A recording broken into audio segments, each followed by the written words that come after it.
નમસ્કાર મિત્રો, મારી ચેનલમાં આપનું સ્વાગત છે। દોસ્તો, આજે ફરી એકવાર આપણી સમક્ષ એક સરસ મજાની વાર્તા લઈ આવી રહ્યો છું। એકવાર એક રાજ્ય દરબારમાં એક નાટક મંડળી આવી અને રાજાને વિનંતી કરી, જો આપની આજ્ઞા હોય તો આપણા રાજ્ય દરબારમાં એક સરસ મજાના સુબોધ પાઠ આપતા નાટક ગીત રજૂ કરવી।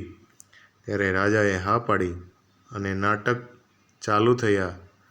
રાતે દરબાર ભરાણો અને નટી અને નટ સરસ મજાના ગીત રજૂઆત કરતા હતા, પણ કોઈના તરફથી કાંઈ ભેટ કે વસ્તુ કે વાહવા થતી નહોતી। એટલે નૃતિકા જે નટી તે થાકી અને એણે ગીતમાં એના પતિને કહ્યું, આધી ગઈ આધી બાકી, अब क्या करूँ मेरा पैर दर्द कर रहा है।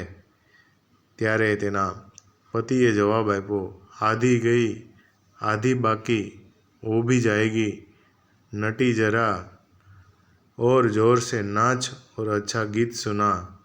આટલી વાત સાંભળી ત્યાં રાજાનું મન પરિવર્તન થયું અને રાજાએ માળાની ભેટ આપી। એના ગુરુ બેઠા હતા, એણે કાંબળો આપ્યો।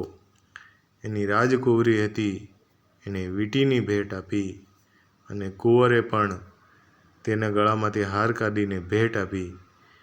આ બધું થયા પછી ઓચિંતા બધા ભેટ મળ્યા આપવા। પછી એમ કરતાં કરતાં એ પૂરું થયું અને પછી બધાનું હૃદય પરિવર્તન થયું અને જેના મનમાં જે હતું તે બધાએ કીધું।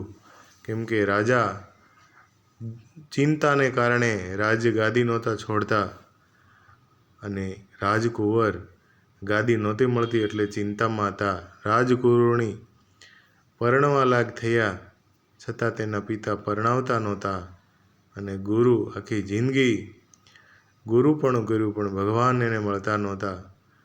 પણ આ એક વાક્યની કડી, આધી ગઈ આધી બાકી वो भी जाएगी, નાચ જરા ઝુમકે, આ વાતથી બધાનું હૃદય પરિવર્તન થઈ ગયું અને બધાએ પોતપોતાની રીતે ભેટ આપી। આ વાતમાંથી એમને શીખ મળી અને રાજાએ ફરીવાર બધાને ભેટ સોગાદ આપ્યા અને ખાધું પીધું અને વાર્તા પૂરી થઈ।